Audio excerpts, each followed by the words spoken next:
Praise be to the lord. ప్రభునందు మీ అందరికీ కూడా నా హృదయపూర్వక ప్రేమ వందనాలు తెలియజేస్తూ ఈ ఉదయకాల ధ్యానాల కొరకు మిమ్మల్ని ప్రేమతో ఆహ్వానిస్తూ ఉన్నాను. ఈ దినమునకు ఏర్పాటు చేయబడిన వాక్య భాగాన్ని చదువుతూ ఉన్నాను. దశలోనికి రాసిన 2వ పత్రిక 1వ అధ్యాయం 5వ వచనాన్ని చదువుతూ ఉన్నాను.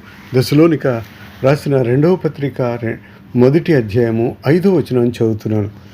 దేవుని కొరకు మీరు శ్రమపడుచున్నారో, దేని కొరకు మీరు శ్రమపడుచున్నారో ఆ దేవుని రాజ్యమునకు మీరు యోగ్యులని ఎంచబడు నిమిత్తము మీరిట్లు ఓర్చుకునుట దేవుని న్యాయమైన తీర్పునకు స్పష్టమైన సూచన అయ్యున్నది.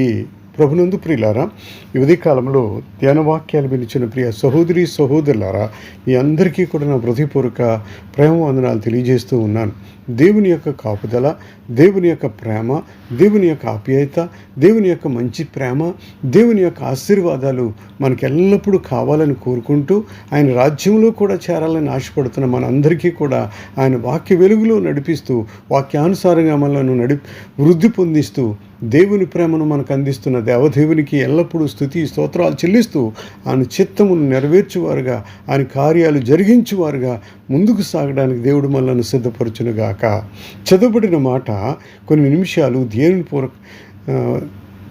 ధ్యానపూర్వకంగా నేర్చుకుందాం. ఇక్కడ చెప్తా ఉన్నాడు, దేవుని కొరకు మీరు శ్రమ పడుచున్నారో, దేని కొరకు మీరు శ్రమ పడుచున్నారో ఆ దేవుని రాజ్యమునకు మీరు యోగ్యులని ఎంచబడు నిమిత్తము అంటాడు. ఇప్పుడు మీ ప్రయాసంతా దేని కొరకు? ఉదయాన్నే లేచి ప్రార్థన, మధ్యాహ్నం ప్రార్థన, సాయంత్రం ప్రార్థన, కూటాలు, శుక్రవారం, శనివారం, ఆదివారం, ఇలాగా అనేక ప్రార్థనలు జరుగుతూ దేవుని మహిమపరచడానికి మనం వెళుతూ ఉన్నాం.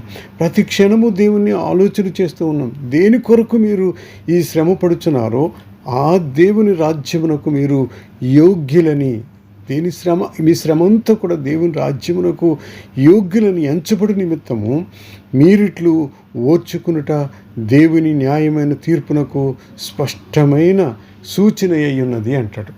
ఈ స్పష్టమైన సూచన ఏంటి తెలుసా? మీరు ఓర్చుకునే ఓర్పు కానీ, మీరు పడే శ్రమ కానీ దేవుడు న్యాయమైన తీర్పునకు స్పష్టమైనటువంటి సూచన అయ్యున్నది అంటాడు. కనుక మీరు ఓర్చుకున్నంత మాత్రాన్ని మీరేమి కంగారు పడవలసిన పని లేదు. మీరు ఇలా ఓర్చుకుంటూ న్యాయ తీర్పునకు ఎదురు చూస్తూ సూచనగా మీరు ఎప్పుడైతే ఎదురు చూస్తున్నారో స్పష్టమైన సూచన ఉన్నది కనుక దాని కొరకు నిరీక్షించినప్పుడు తప్పనిసరిగా మీకు దొరుకుతుంది అని అక్కడ స్పష్టం చేస్తూ ఉన్నాడు. కనుక ఈ మంచి మాటను మీరు అనేక సార్లు చదివితే దీనిలో ఉన్నటువంటి మాధుర్యము, దీనిలో ఉన్నటువంటి ఆశీర్వాదము, దీనిలో ఉన్నటువంటి విశ్వాస లభ్యము మనకి కలుగుతుంది. కనుక ఆ విశ్వాసాన్ని కొనసాగించడానికి ప్రభు బిడ్డలుగా మనం ఎల్లప్పుడూ కూడా దేవునికి మంచి విధేయత నేర్చుకునేవారుగా ఉండటానికి దేవుడు మనలను సిద్ధపరిచి బలపరిచి ఆయన కృపలో నడిపించునుగాక. కనుక ఈ యొక్క మాటలు చూసినట్లయితే ఇంకా చెప్తాడు, దేవుని కొరకు మీరు శ్రమ పడుచున్నాను. దేని కొరకు మీరు శ్రమ పడుచున్నాను? ఆ దేవుని రాజ్యమునకు మీరు యోగ్యులని ఎంచబడుదురు. కనుక ఆ రాజ్యానికి ఎంచబడ్డానికి దేవుడు మిమ్మలను సిద్ధపరచాలని కోరుకుంటూ ఉన్నాను. కనుక చూసినట్లయితే మరి అపోస్తలుల కార్యాలు 14వ అధ్యాయం 22వ వచనంలో చూసినట్లయితే ఒక మంచి మాట జ్ఞాపం చేస్తూ ఉంటాడు. శిష్యులు మనుషులను దృఢపరిచి విశ్వాసమందు నిలకడగా ఉండవలెననియు అనేక శ్రమలను అనుభవించి మనము దేవుని రాజ్యములో ప్రవేశించవలెననియు వారిని హెచ్చరించుచున్నాము అంటాడు. మంచి పాట మళ్ళీ చదువుతున్నాను. శిష్యుల మనసులను దృఢపరిచి విశ్వాసముందు నిలకడగా ఉండవలెననియు అనేక శ్రమలను అనుభవించి మనము దేవుని రాజ్యములో ప్రవేశింపవలెననియు వారిని హెచ్చరించిరి. కనుక దేవుని రాజ్యములో ప్రవేశించడానికి, అందరి మనసులు దృఢపరచడానికి మనం ఒకరిని హెచ్చరించుకుంటూ దేవుని ప్రేమలో శ్రమను అనుభవించేవారుగా ఉండాలనే సంగతిని అక్కడ జ్ఞాపం చేస్తుంటున్నాడు. ఇంకొక మాట నేను జ్ఞాపం చేయాలని నేను ఆశపడతా ఉన్నాను. దశలోనికి రాసిన 2వ పత్రిక 1వ అధ్యాయం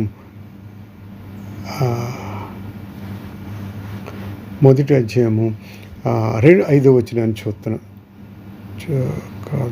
పిలిపిలకు రాసిన పత్రిక 1వ అధ్యాయం 28వ వచనం. పిలిపి 1వ అధ్యాయము 28వ వచనం, అట్లు మీరు బెదరకుండుట వారికి నాశనమును మీకు రక్షణయను కలుగుటకు సూచన అయ్యున్నది, ఇది దేవుని వలన కలిగినదే అంటాడు.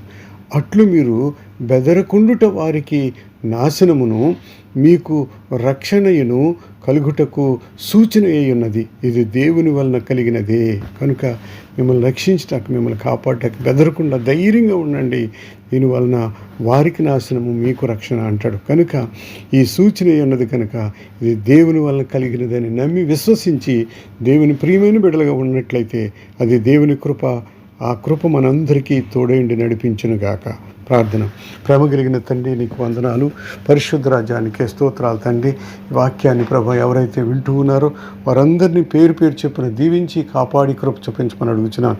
నీ కృపా బాహుల్యంలోనికి వారిని నడిపించును ఆయన. నీ పరిశుద్ధ దేవదీవులు ఆశీర్వాదాలు వారికి అందించమని అడుగుతున్నాను తండ్రి. నీకు స్తోత్రాలయ్యా. ఓ దయగల దేవానికే వందనాలు, స్తోత్రములు చెల్లించుకుంటున్నాను. పరిశుద్ధ రాజ్యానికే స్తోత్రాలు తండ్రి.